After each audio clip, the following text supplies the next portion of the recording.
Good morning. Good morning. Hello, Wednesday. What was the commercial? Guess what day it is? It's hump day. I switched to tea today instead of coffee. It's a new tea I got. It's actually really good. It is a turmeric ginger tea. It's a Tulsi holy basil tea, if you can see that. And it's stress relieving and harmonizing. Hi, Shelly. And so I pulled out my medical medium. This is the life-changing foods from the medical medium, and was reading about ginger and some of the great properties that it has. And it really works to help relieve stress. You know, it's like, your day might start out just normal and you've got your plans for the day, but nothing too drastic, and then you get that phone call, or your car breaks down, or something at home breaks, or whatever it is, and your whole day is spinning into chaos all of a sudden. Hi, Tracy, how are you? And so ginger is a wonderful tool to use with that. It helps to give us a respite from that reactive state, that stressful state. And it also, he explains not just, what it's good for and what conditions and symptoms to use it for, but he also explains the emotional and the spiritual aspects of it for the spiritual and the emotional aspects of it, in its healing properties, on how it helps you that way. Ginger is awesome. Oh, yes. Oh, topical ginger. Oh, nice. Well, emotional support, he says, ginger is ideal for those who feel forced to hold back what they have to say. Anybody ever been in that boat? When you are silenced, there are circumstances where the right course of action is to speak up anyway, and circumstances where you get the sense that saying your piece, however valid, would make the situation worse. Ginger is for the latter, because holding in your true sentiments can make you feel locked up and stifled, and even put you into muscle spasms. It's very important to release all that tension, and ginger performs the job beautifully. Isn't that cool? It has antispasmodic properties to it as well. So a lot of people use it for that reason. It's really great on your throat muscles, especially if you speak a lot, like Shelly, teaching classes and stuff. You're talking a lot to people, coaching, all that sort of thing. Or if you're yelling too much, I have to pass this on to some yeller, I guess. Or if you just have to hold in something that you want to say, ginger can be a great support for that as well. And so anyway, any other little tidbits here? A cup of ginger tea can calm an upset stomach and relax any other areas of tension for up to 12 hours.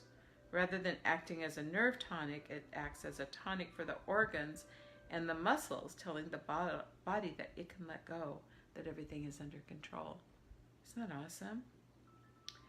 I know that when my mom and I went on our first cruise several years ago, my mother has always been frightened of the water, and she was like almost 30 years old when she learned how to swim.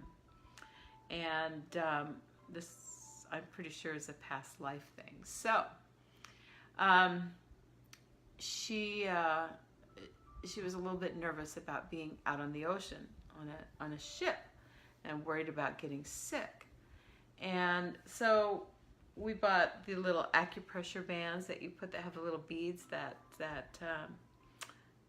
push on that acupressure point to relieve upset stomach. And we also bought ginger pills and took those with us, and we took them every day. And we never had a problem at all. So Anyway, kind of cool. Kind of cool. So tomorrow I'll read about turmeric. How's that? 'Cause that's the other component of this tea. So yeah, check it out.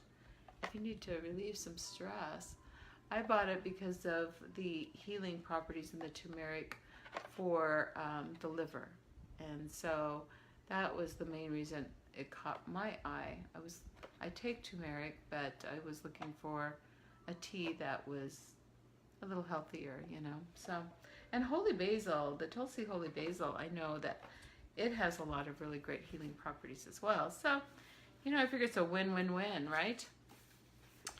So, continuing on today, our daily reading from the Book of Awakening by Mark Nepo. It's called Beneath Arriving.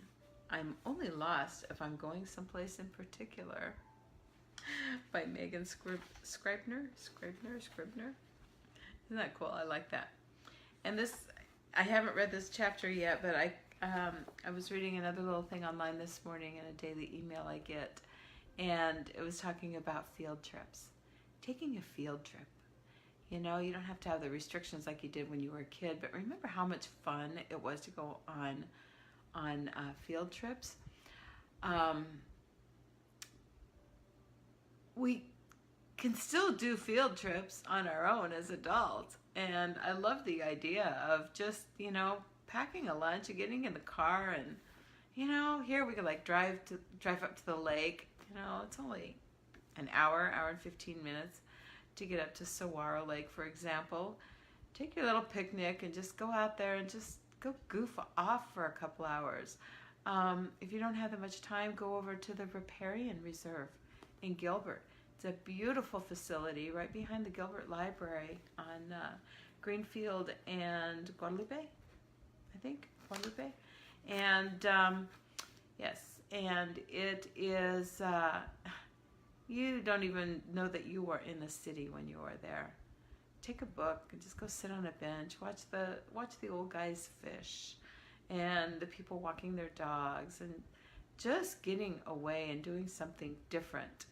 I'm going on another field trip of my own this weekend up to Sedona, and it's just a one-night thing, but I go up for a meeting of holistic practitioners that Natalie McGovern has started up there, and that's on Sunday afternoon. So I drive up Sunday morning and grab a little lunch, go to the meeting, network with some incredible healers, and just some of the most fascinating, interesting people I've ever met.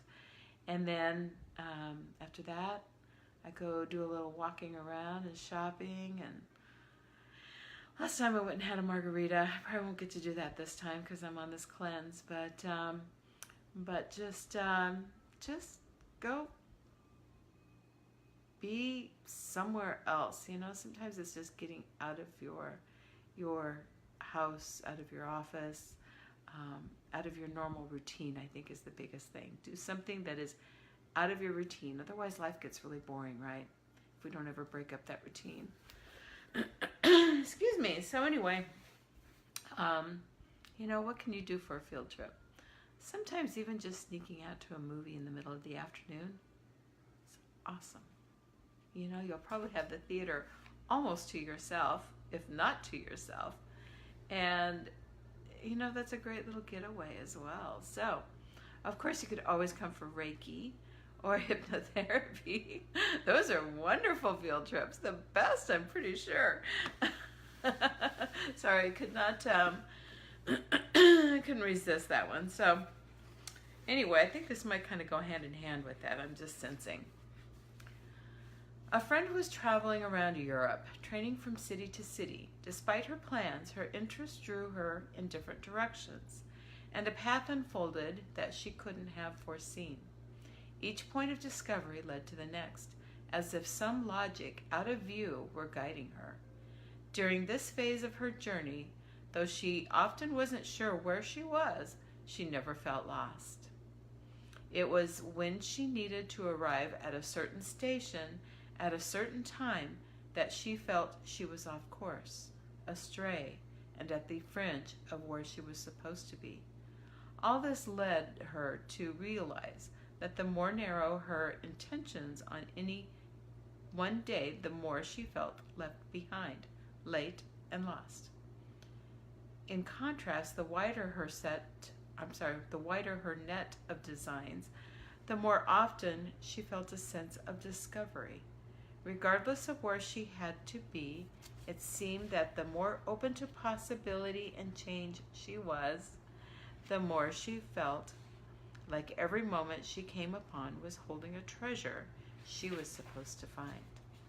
Of course, there will always be times that we need to find our very precise way. But more often than not, our image of a destination is only a starting point that we cling to needlessly. When we can free up our sense of needing to arrive in a certain place, we lessen the weight of being lost. And once beneath arriving and beneath our fear of failing to arrive, the real journey begins. Ooh, I love that. I love that, and I believe that. I love to travel that way. You know, there are some trips that you go on and you have a set schedule and you have to be certain places, like Shelley, like when we go to conventions and stuff. But any little chance you get during that time to veer off the normal path is just like heavenly. It's awesome. But you know, when I go somewhere, like when I go to Sedona, you know, I have an idea of, you know, someplace I want to visit each time I go, because I'm only there for, you know, 30 hours or so it's a quick trip. But you know, this time I think I will go to the Stupa, but I might go to Angel Valley. I'm not sure. But you know what? I can decide that morning, and I won't decide until that morning. I'll get up and I'll see what I feel like doing, where I feel like being, and I love doing that when I travel. I like not having an agenda. If you are planning a trip and you have someplace you have to be at certain times on certain days, you know, I think that's why we come back feeling exhausted from a vacation sometimes, because we don't ever unwind. We're just doing. And that's okay sometimes. It's not that is bad, but you know, taking those times to just check out and go with the flow. Just follow the journey where it leads you. It leaves you open to some really beautiful experiences. And if you're on the clock and scheduled every minute of the day, you're not open to those new experiences. So my 20 cents worth, you know, it's gone up from 2, so my value is increasing. Here's our little exercise for today, and this is something that you can try when you have a chance. Maybe you'll try it over the weekend when you have some downtime, or one evening after work sort of thing. It's a walking meditation. I love walking meditations. Choose somewhere nearby where you'd like to walk. A bench in a park, a coffee shop downtown, or a schoolyard not far away. Choose a simple route and begin your walk. As your walk unfolds, be open to what catches your interest. A bird song, a ripple of light, or maybe the sound of children playing. Follow that interest. Practice letting go of your plan and discovering the path of interest that waits beneath your plan. Awesome, right? It's just great little chapters. I like them. They're kind of fun and interesting. So, anyway, have a great day, and I will see you tomorrow. We'll be on my favorite day of the week, Thursday. Whoop, whoop. And drink your ginger tea. Drink your turmeric. I know it's good for you. And, oh yeah, that's what the oil does. Cleans the liver and lymphatic system. Awesome. Yeah, we've got to take care of our livers, you know, especially when you're eating animal protein. It becomes like sludge in your liver, and you have to clean that. You have to keep your liver cleansed. And,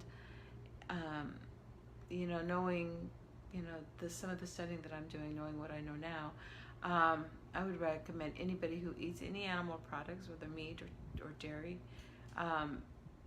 do a fast once a week. Fast for one day, and just have like fresh fruit juice or just water and tea.